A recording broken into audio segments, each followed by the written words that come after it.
So, round of applause. And then we get started. Thank you, Christina, fellow New Jersey native. Jersey Squad. Go New Jersey.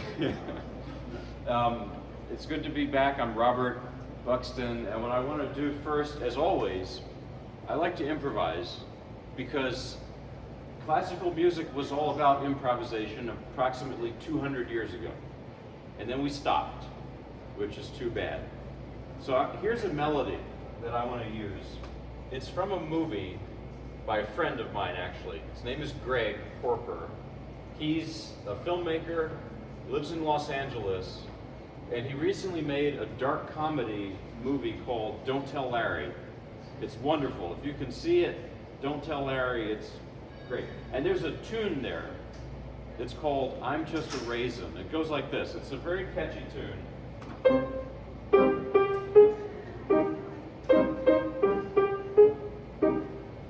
Very nice melody. And it's perfect for the movie because the movie is a little bit comic, a little bit creepy, a little bit of both. What classical composer would you like to hear that in the style of? I'll improvise. Who? Chopin. Oh, Chopin. Yeah, we could do Chopin.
How about a couple more short ones? Different composers to parody. I'm parodying them, really.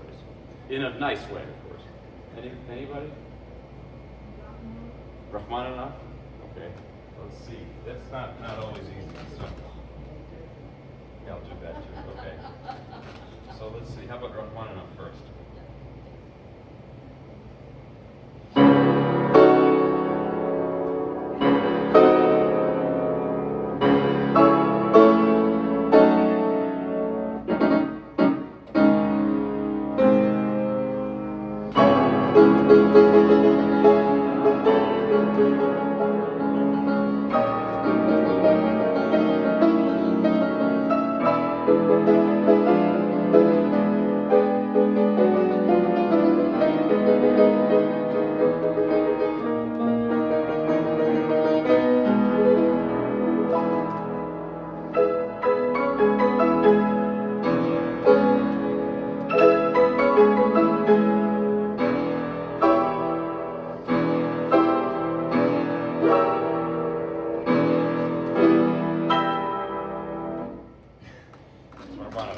You said Beethoven? Someone said Beethoven? I said Beethoven. Yeah, all right. So let's see how that happens. So.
tried to parody a little bit of the Appassionata in there.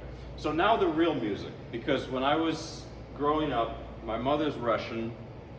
In Russia, in Russian culture, they don't eat a meal right away for a party, usually. They have about 2 hours of appetizers called zakuski. And my brother, when zakuski was happening, he would always say, when are we going to have some real food? So that's what I'll start with. I'm going to start today with a nocturne by Frédéric Chopin, which was published after he died, opus posthumous. But he wrote it as a very young man. However young he was, it's fully in his own musical voice. He was that rare composer who was just born with his style, completely, in its entirety. And there's two things you'll notice. One is the sound of Polish music, Polish folk music, dance music, because he was very proud of his Polish heritage and was living most of his life in exile from his native country, in Paris. Not a bad place to be, but it wasn't home. Because at that time, Poland was virtually a prison under Russian rule. So he left, and the Polish music you hear is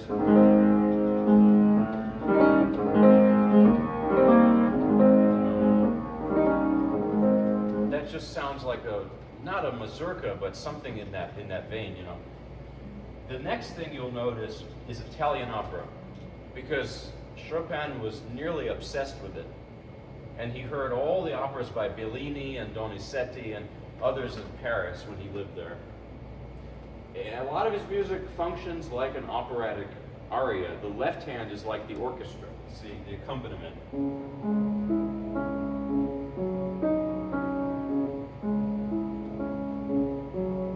And then the right hand behaves like the singer, the soprano, singing the solo aria here.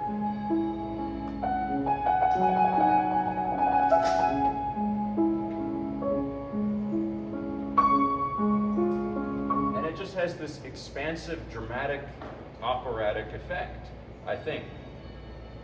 So that's the two ingredients in this piece. And this nocturne was made famous in a movie called The Pianist.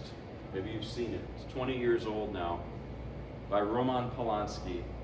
And it's about the life of Władysław Szpilman, who was a real person. He was a great Polish Jewish pianist who survived the Holocaust. And the way he plays this, there's an actual recording on YouTube of Szpilman playing it. It's just unbelievable. Your jaw will drop. Because his whole life is in there. That's how he plays it. So I always think of his recording when I play this. Here's the Nocturne in C sharp minor by Chopin.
another piece by Schubert. It's also quite sad, another downer. This is the Ständchen or Serenade by Schubert. And because I don't sing in German, it's originally a vocal piece. I'm going to play you Liszt's arrangement of it for piano, solo. So Schubert wrote this, and I'm sorry to be dark, but he wrote it at the age of 31 as he was dying. And Schubert was very ill and knew his time was limited. And in that last year of his life, 1828, he wrote so much music. He just, at a frenetic speed, he just kept a frantic speed and read it. So this piece, what's striking about it is he doesn't beat us over the head with tragedy. It's lighthearted in a way. It's a little bit dance-like. It's a little bit, not playful really, but it doesn't seem like something very tragic. It's just...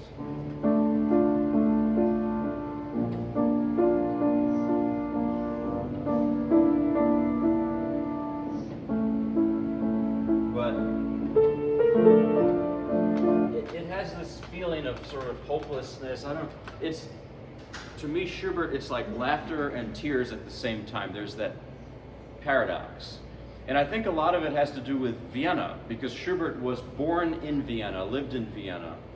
Most of the great composers that lived in Vienna were not actually from there, but Schubert was. Maybe I told you this joke before, but there's an old joke from the 19th century. What's the difference between the culture of Austro-Hungary, and that of what's now Germany? What's the difference? The difference in the joke is that in Germany, things are very serious, but there's hope, like Beethoven or Brahms' music. But in Austria, things are not serious, and there's no hope. That's the difference, and that's really what Schubert is like, I think. There's almost like a nihilism to his music it's striking. So this is the famous Serenade Ständchen by Schubert, arranged by Liszt, piano solo.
Here's another leader, L-I-E-D, which is song, German word for song, but arranged for piano by Liszt.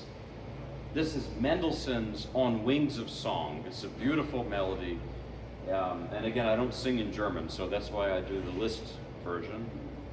Mendelssohn, somebody said he was even more Mozart-like than Mozart, meaning we all know Mozart was a child prodigy.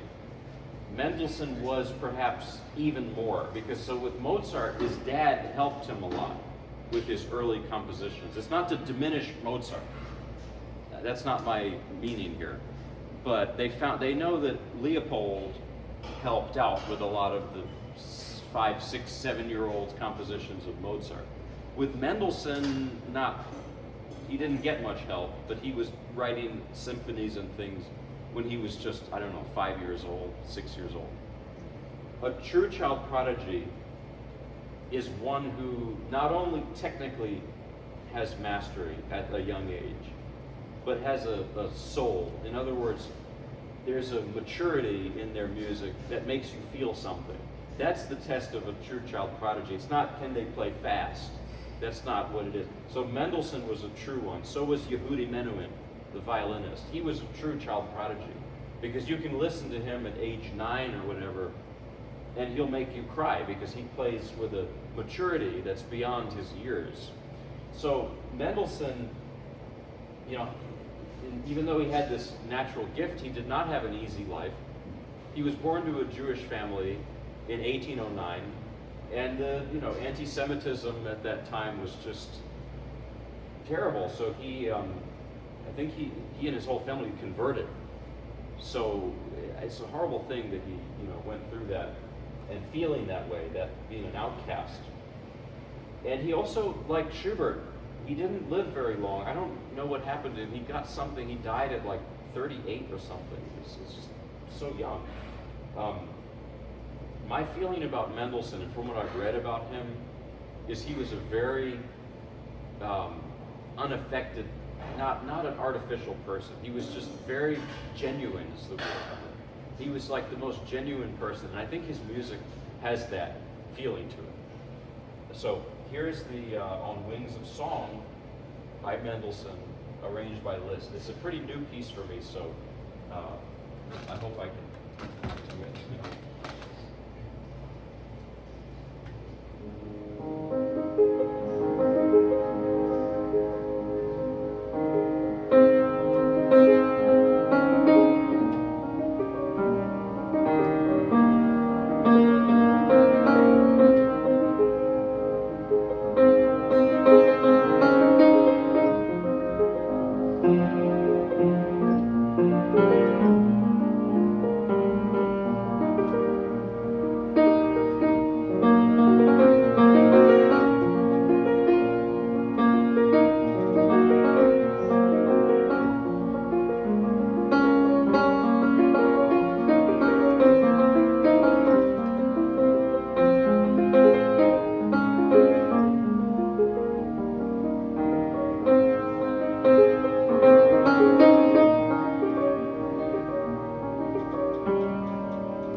Thanks. Now I'm going to play a few things I did last time I was here.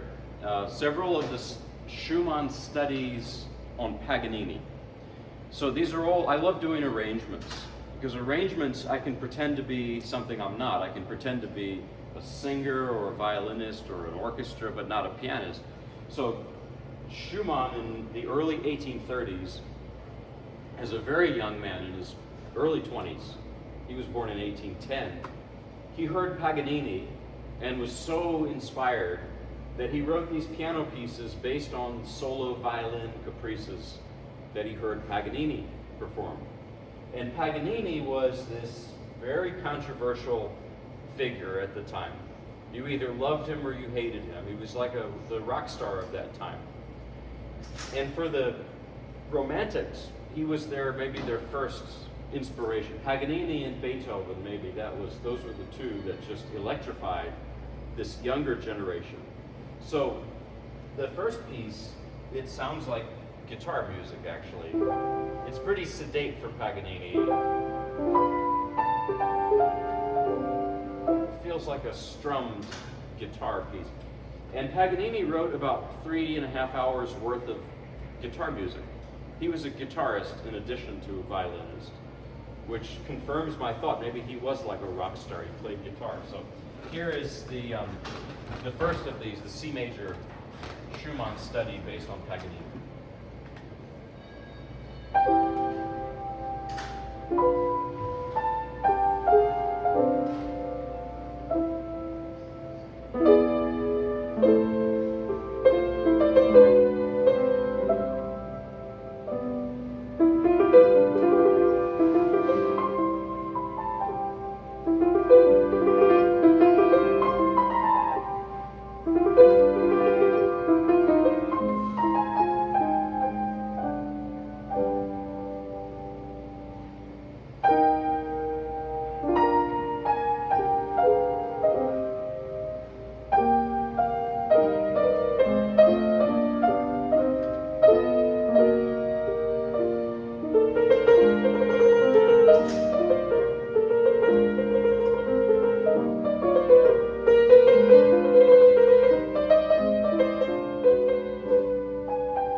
The next two are comic. You might not laugh out loud, but the title of the next one is called The Devil's Laugh. And the people who disliked Paganini in his lifetime, they claimed that he was possessed. So maybe that's where this title comes from. It does sound like an evil laugh.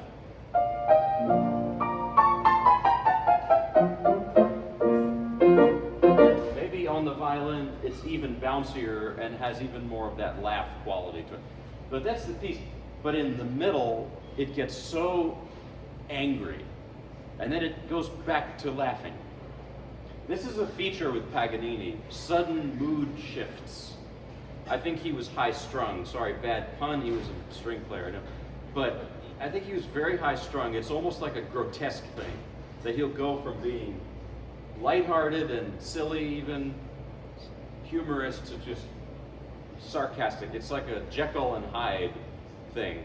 And that's what this piece is. And that could be quite funny in a way, too. It might not necessarily laughing humor, but it's a lot of the time comedy comes from contrasts, unexpected contrasts. That's what I heard a comedian say. Something unexpected happens. I mean, the simplest is like somebody's walking along the street and there's a banana peel, and you know, that's the oldest like vaudeville type comedy. So anyway, this is the Devil's Laugh by Paganini, arranged by Schumann.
Thank you. The next one is the same outline.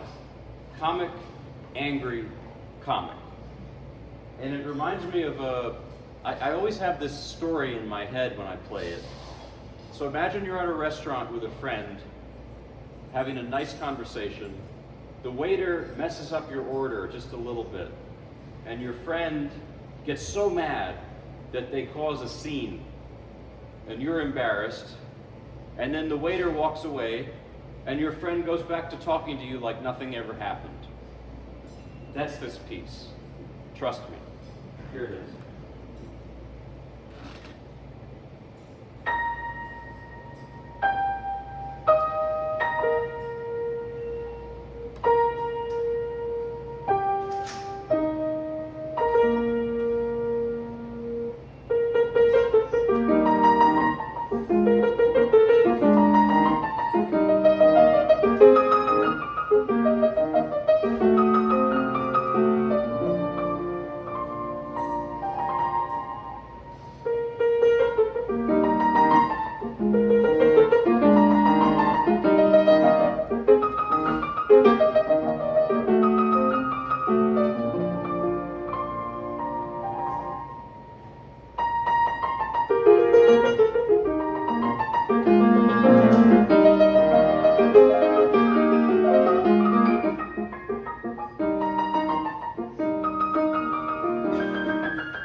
Thanks. The last of these that I'm going to do today doesn't sound like Paganini at all.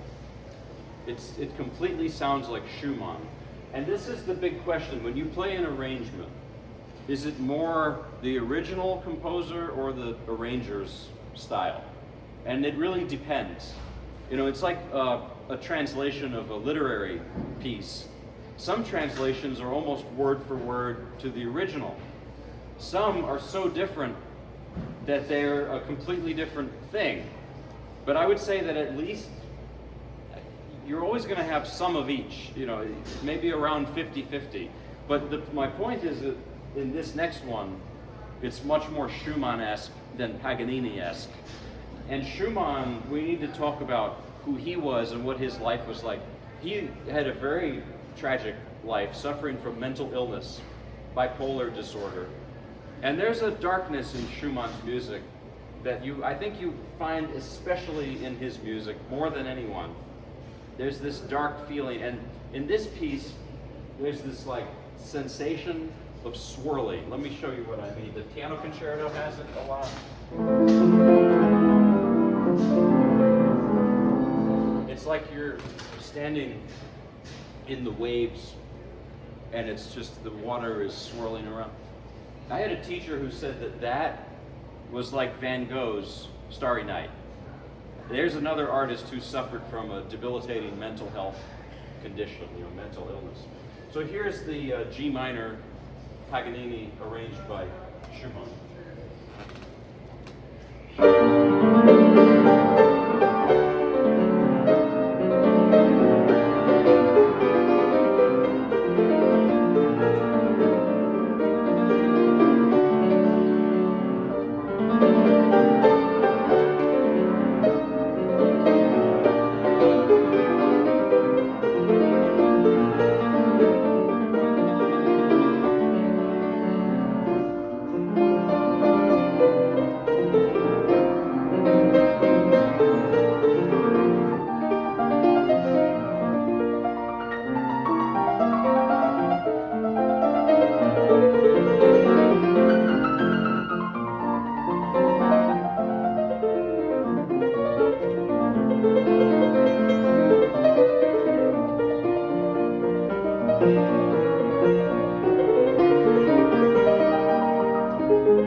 I think I played a Schumann piece, a different one, but similarly over the top, sort of dark.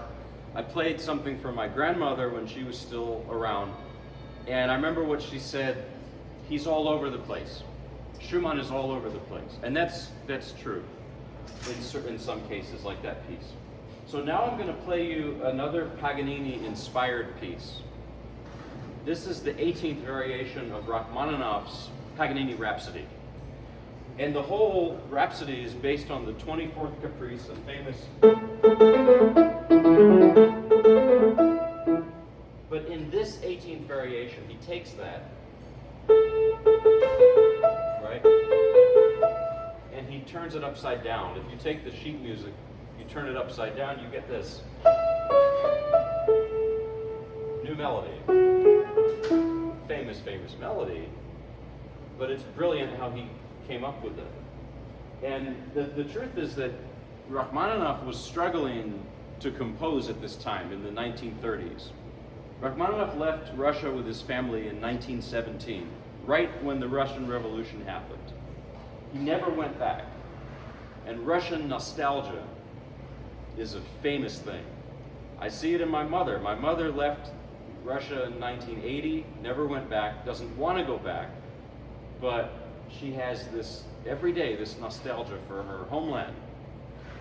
In this variation, the style of this, it's a throwback to his younger years, the way he wrote when he was younger. Because when Rachmaninoff was writing in the 30s, he rediscovered his creative, feeling. His style had changed quite a bit. It had become a little sharper, a little drier, a little more modern maybe. But in this variation, it's his old pre-Russian Revolution self to me. And it is for that reason it's been used in a lot of movies, I think people tell me. I've never seen a movie with this melody, but people tell me all the time that they've heard it in a movie or a TV show or something. So Rachmaninoff, I think he was aware of the popular appeal of this. So after he wrote it, he told someone, the publishers are going to like this one. So here it is.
Thank you. Now I'm going to do, this is a famous violin piece and a not so famous piano arrangement of it. It's Pablo de Sarasate, Zigeunerweisen, Gypsy Airs, Gypsy Songs. And it's arranged for solo piano by George Enescu, who is a Romanian composer, pianist, violinist, pretty much overlooked. Real genius. He was a great musician, Enescu. So this piece, it's a typical gypsy piece. It goes in 3 stages. The first is a slow improvisation without meter, without time. And you're going to hear the sound of a cymbalum, which is a gypsy instrument. It's an Eastern European folk instrument that's a stringed instrument with mallets that are, it sort of sounds like this. This is not going to sound good, but the timbre is like, but the notes are better. You know, whenever you hear that, that's the cymbalum. That's an imitation of the cymbalum. So then you have that. Then you have a couple slow dances, moderate dances, like.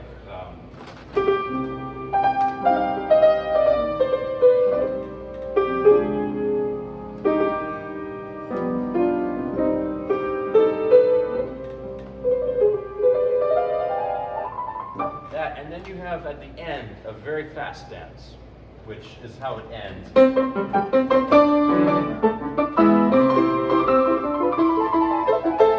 sort of ends in that upbeat spirit. So here it is, Sarasate Enescu arrangement, Zigeunerweisen, Gypsy Airs.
Well, thanks. I'll play a couple non-classical things I do. A lot of people ask me, do I do jazz? Well, not really. I love jazz, but to really do jazz, you have to devote your whole life to it. But I can play a sort of 1920s, early 30s jazz. I've been listening to Louis Armstrong singing All of Me, and I thought I'd try to do it in that style, see what I can do. So.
trying to learn some jazz. So that there were a couple chords there I missed, but here is an old gospel tune I want to play. It's called "We're Climbing Jacob's Ladder." It's a spiritual, and I'm going to add some things to it. So here it is.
Do a very quick, this is more of a country gospel song called The Lily of the Valley. And it's not too different from the early 20s jazz I was trying to do. It has a similar feel to it, but so here it is, Lily of the Valley.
All right, well, I appreciate it. Thanks for coming, and I'll see you next time.